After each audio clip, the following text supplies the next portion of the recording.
Hi అండి. నమస్తే. Welcome back to our channel. ఈరోజు మన రెసిపీ వచ్చేసి శనగపిండి ఉండల పులుసు. ఈ ఉండల పులుసుని తెలంగాణ సైడ్ ఎక్కువగా చేసుకుంటారు. ఎస్పెషల్లీ కరీంనగర్, కామారెడ్డి అటు సైడ్ వాళ్ళైతే చాలా ఎక్కువగా చేస్తారు. సింపుల్‌గా ఉంటుంది. చాలా టేస్టీగా కూడా ఉంటుంది. చిన్న చిన్న శనగపిండి ఉండల్ని చారులో వేసి మరిగించుకుంటే చారు అనేది చాలా టేస్టీగా ఉంటుంది. ఇది మనకి ఎగ్జాక్ట్‌గా మన తెలంగాణ స్టైల్‌లో ఎలాగైతే చేసుకుంటారో సేమ్ అదే టేస్ట్, అదే ప్రాసెస్‌లో ఉంటుంది. అలాగే ఇప్పటివరకు ఎవరైనా అమ్మతో వంట ఛానల్‌ని ఫస్ట్ టైం గనుక చూస్తున్నట్టయితే మన ఛానల్ తప్పకుండా సబ్స్క్రైబ్ చేయండి. పక్కనే ఉన్న బెల్ ఐకాన్‌ని కూడా ప్రెస్ చేయండి. ఇప్పుడు దీని ప్రాసెస్‌ని చూసుకుందాం. మనం ఎప్పుడు చేసుకునే చారు గిన్నె ఉంటుంది కదా! ఈ గిన్నెని తీసుకోండి. నేను ఏ చారు చేసినా కూడా ఇదే గిన్నెలో చేస్తాను. ఇలాంటి అల్యూమినియం బౌల్‌లో చారు చేస్తేనే టేస్ట్ అనేది చాలా బావుంటుంది. ఇప్పుడు దీంట్లోకి ఒక 5 స్పూన్ వరకి ఆయిల్ వేసుకొని ఆయిల్‌ని వేడి చేసుకోవాలి. ఆయిల్ వేడెక్కిన తర్వాత 1 స్పూన్ ఆవాలు, 1 స్పూన్ జీలకర్ర, ఓ 2 ఎండుమిర్చీలు, 4 పచ్చిమిర్చీలను వేసుకోవాలి. ఈ పచ్చిమిర్చీలు కాస్త చిటపటలాడిన తర్వాత సన్నగా కట్ చేసిన ఉల్లికాడల్ని కూడా ఇందులో వేసుకోవాలి. ఇందులో ఉల్లికాడలు వేస్తే చాలా టేస్టీగా ఉంటాయి. అలాగే సన్నగా కట్ చేసిన మెంతాకును కూడా ఇందులో వేసుకోవాలి. ఇప్పుడు వీటన్నిటిని ఆయిల్‌లో ఓ 2 మినిట్స్ పాటు ఫ్రై అవ్వనివ్వాలి.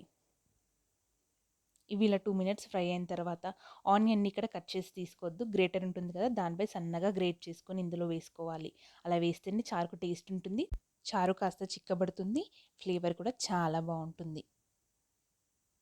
మీకు ఒకవేళ ఆనియన్ ఇలా గ్రేట్ చేసుకోవడం ఇష్టం లేకపోతే సన్నగా కట్ చేసి వేసుకోండి.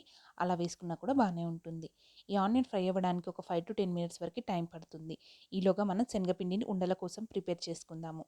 దీనికి కావాల్సిన మెయిన్ ఇంగ్రీడియంట్స్ శనగపిండి 1 కప్పు.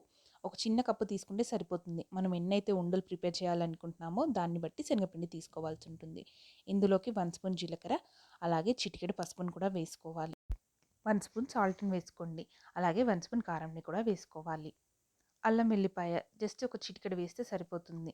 అలాగే చిటికెడు గరం మసాలా, 1 స్పూన్ ధనియాల పొడిని కూడా వేసుకోవాలి. ఈ ఉప్పు, కారం అనేది మీరు తినేదాన్ని బట్టి టేస్ట్‌ని అడ్జస్ట్ చేసుకోండి.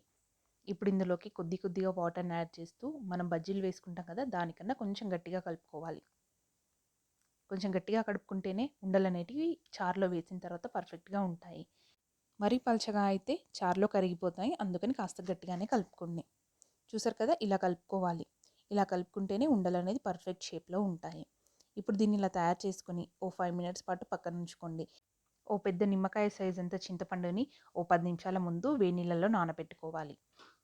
ఇప్పుడు ఇలా ఆనియన్ మొత్తం ఫ్రై అయిన తర్వాత దీంట్లోకి 1 స్పూన్ పసుపు, అలాగే 1 స్పూన్ అల్లం వెల్లుల్లిపాయ పేస్ట్‌ని కూడా వేసుకోవాలి. ఈ అల్లం వెల్లుల్లిపాయ పేస్ట్ కాస్త పచ్చివాసన పోయేంత వరకు ఫ్రై చేసుకోవాలి. ఇప్పుడు మనం ముందుగా నానబెట్టిన చింతపండుని రసం తీసుకొని దీంట్లో వేసుకోవాలి. చింతపండు చారుని వేసుకున్న తర్వాత క్యాప్ క్లోజ్ చేయకుండా ఓ 5 మినిట్స్ పాటు మరగనివ్వాలి. ఇది కాస్త వేడెక్కుతున్నప్పుడు దీంట్లోకి 1 స్పూన్ వరకు కారంని, అలాగే 2 స్పూన్స్ క్రిస్టల్ సాల్ట్‌ని కూడా వేసుకోవాలి. చారు కదా కొంచెం ఉప్పు ఎక్కువగానే పడుతుంది. దీంట్లో షుగర్ కానీ, బెల్లం కానీ ఏమీ యాడ్ చేయము. ఓన్లీ ఉప్పు, కారం మాత్రమే యాడ్ చేసుకుంటాము. ఇప్పుడు వీటిని ఓసారి కలుపుకున్న తర్వాత ఓ 5 మినిట్స్ పాటు మరగనివ్వండి. కొంచెం మరగాలి. బుడగలొచ్చేంత వరకు మరుగుతేనే శనగపిండి ఉండలు వేసుకుంటే విరిగిపోకుండా ఉంటాయి. చూసారు కదా! ఇలా మరుగుతున్నప్పుడు శనగపిండిని మనం ముందుగా తయారు చేసి పెట్టుకున్నాం కదా! దాన్ని చిన్న చిన్న ఉండల్లా చేసుకొని ఇందులో వేసుకోవాలి. బఠానీ గింజ కన్నా కాస్త పెద్ద సైజులో ఈ ఉండల్ని చేసుకొని ఇందులో వేసుకోవాలి. చూసారు కదా! ఇలా కొంచెం పిండిని తీసుకొని ఇలా ఉండలా చేసుకొని చారులో వేసుకోవడమే. ఇంతే. ఇలాగే మిగతా పిండినంతటిని కూడా చిన్న చిన్న ఉండల్లా తయారు చేసుకొని ఇందులో వేసుకోవాలి. ఇలా చారు కాస్త మరుగుతున్నప్పుడు వేసుకుంటేనే ఈ ఉండలనేటివి చారులో కరిగిపోకుండా ఉంటాయి. చూసారు కదా! మనకి ముందుగా వేసుకున్నవి అయితే ఆల్మోస్ట్ ఉడికిపోతూ ఉంటాయి. ఇప్పుడు వీటిని క్యాప్ క్లోజ్ చేసి పెట్టి ఒక 15 మినిట్స్ పాటు ఉడికించుకోవాలి. ఇందులో వేయాల్సిన మెయిన్ ఇంగ్రీడియంట్స్ కొత్తిమీర. ఈ కొత్తిమీర మనం ఏ కర్రీ చేసినా, చారు చేసినా చివరిలో వేసుకుంటాం కదా! కానీ దీనికి వెంటనే వేసేసుకొని క్యాప్ క్లోజ్ చేసుకోవాలి. అప్పుడే అది చారుతో, ఉండలతో మరిగి చాలా టేస్టీగా ఉంటుంది. ఇలా ఓ 15 మినిట్స్ మరిగిందంటే ఉండలనేటివి మనకి పర్ఫెక్ట్‌గా ఉడికిపోతాయి. ఇలా ఉడికిపోయాయంటే చారుని స్టవ్ ఆఫ్ చేసుకుంటే సరిపోతుంది. చూసారు కదా! దీని థిక్‌నెస్ కూడా మరీ పల్చగా కాకుండా, చిక్కగా కాకుండా బావుంటుంది. ఇప్పుడు స్టవ్ ఆఫ్ చేసుకొని సర్వింగ్ బౌల్‌లోకి తీసుకోవడమే. చూసారు కదా! సింపుల్‌గా శనగపిండి ఉండల పులుసుని ఎలా తయారు చేసుకోవాలో, దీన్ని ఒక్కొక్క ప్రాంతంలో ఒక్కొక్క రకంగా పిలుస్తూ ఉంటారు. శనగపిండి బిళ్ళల పులుసని, బజ్జీల పులుసని, వీటిని ఆయిల్‌లో ఫ్రై చేసుకొని కూడా వేసుకుంటారు. వాటిని బజ్జీల పులుసని అంటారు.